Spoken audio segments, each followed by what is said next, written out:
Hello everyone, welcome back to my channel. This is Cyan of At Perceive Grace, both on here and Instagram. Today I am setting up a book review journal spread for a recent 5-star read of mine, To Charm a Lady by Joanna Barker. I was gifted my physical copy and asked to read and review this by the author, but my thoughts and my rating are entirely my own, and trust me, I wouldn't be setting up a book review spread if I didn't genuinely enjoy this book. Moving on to the items I have prepared for this book review journal spread, I get my images from Etsy. I get that question all the time. I buy them in digital art bundles and I can use them over and over again forever, so it works out. I have a decent inventory of digital art by now. And the character for Oliver is from Non Du Plume Co. on Etsy, and the character for Cora is from Charming Pixie Art on Etsy, and I will do my best to link and describe everything down below where other things are from. My reading journal, as always, is from Archer and Olive. Use code Cyan10 to save 10% with Archer and Olive. This is a B5 size. And let's get started with creating the book review spread. I also wanted to note that if I don't get my art from Etsy, sometimes I get it from Canva Pro. I do pay monthly for Canva Pro. I think it's entirely worth it if you create content online. There's a lot of features and a lot of graphics and photos that are all free use, things like that. So if I want something really small to represent in a book review spread, like something I might not use again or obviously don't want to spend extra money on, I would just find it there and turn it into a sticker. I also use Bing AI generator, not very often. I only use that as like a last resort. So like if I can't find a character that looks a certain way that I want them to, or a scene that looks a certain way, I will curate a phrase in AI or Bing AI generator and hopefully, get a good result. It's a lot of trial and error because you have to phrase things a certain way to get the certain result, things like that. But those are the only 3 places that I get digital images from for book review journal spreads, and then I turn them into stickers at home using my printer and Cricut Maker. You can upload any PNG or JPEG file, other kinds of files as well, but I stick to PNG and JPEG. You can upload any of those files into your cutting machine's software and print it out and then cut it to turn it into a sticker.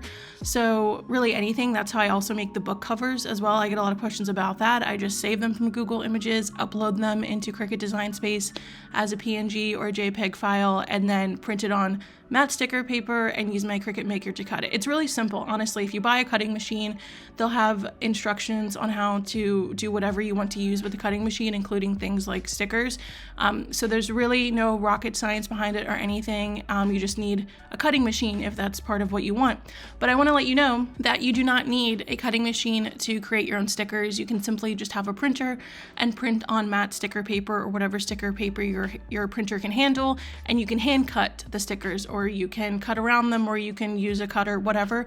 So there are different ways to do it. Before I had a Cricut Maker, I was still printing out book covers and just hand cutting them and then taping them into my journal. I wasn't making stickers like this. That all started when I got my Cricut Maker, but I just want to let you know it's not super exclusive or limited or anything, but I do recommend, if at all, that you think it's worth it to get a Cricut Maker.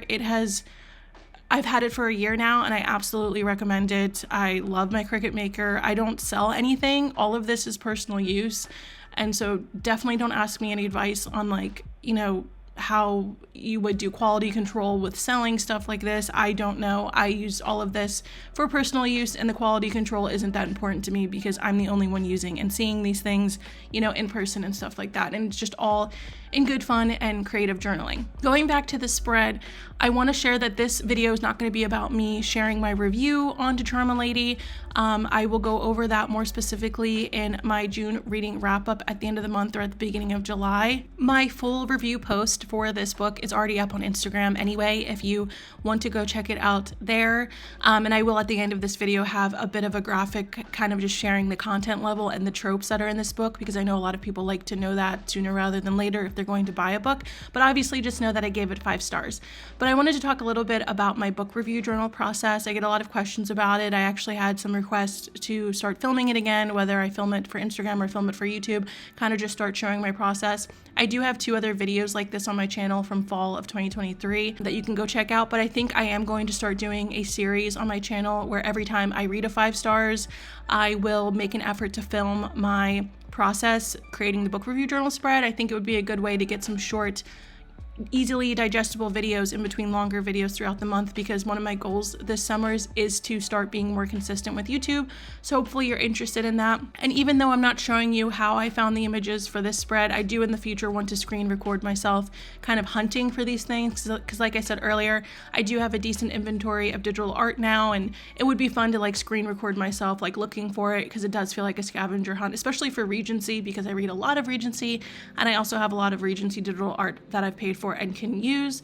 But when I create my spreads, I always start with like double washi at the bottom. I find washi in my collection that matches the cover of the book, and then I usually do single washi on the top. Not always, but usually that's my thought process.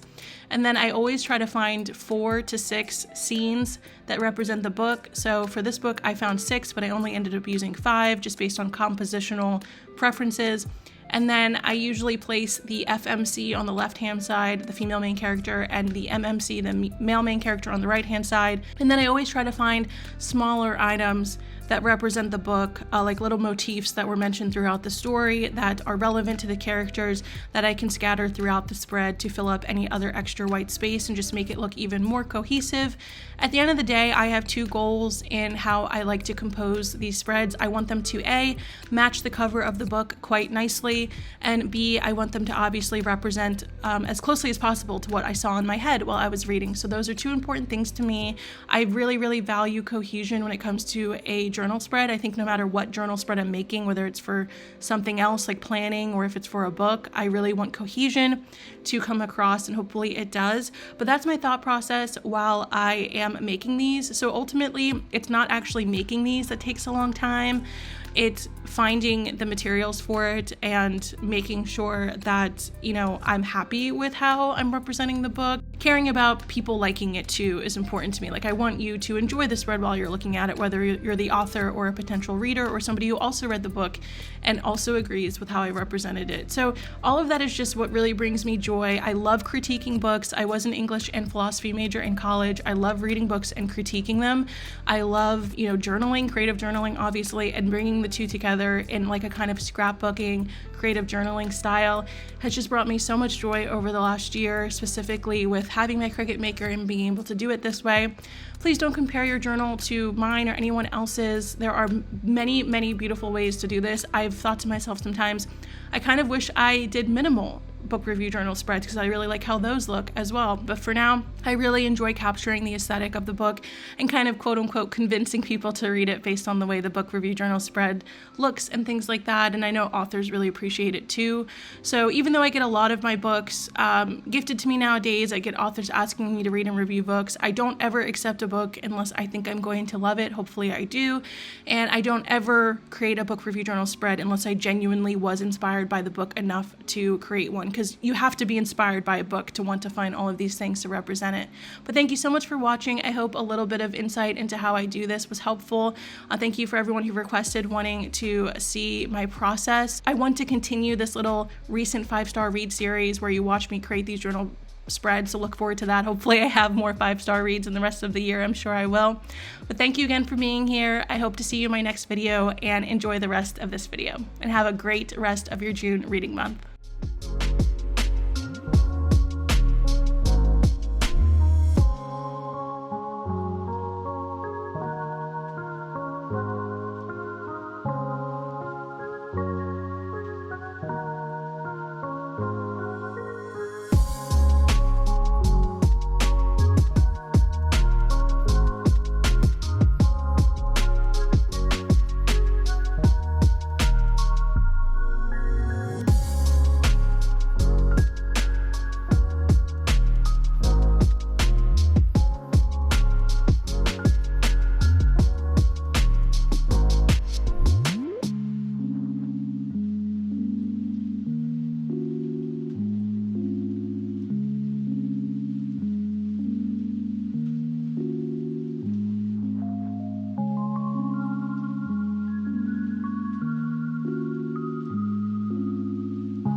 told your friend you're not okay?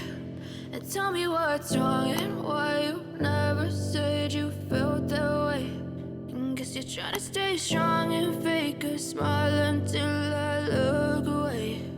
But I've known you too long, it hurts to watch your blue eyes fade to gray as you fade away, as you fade away.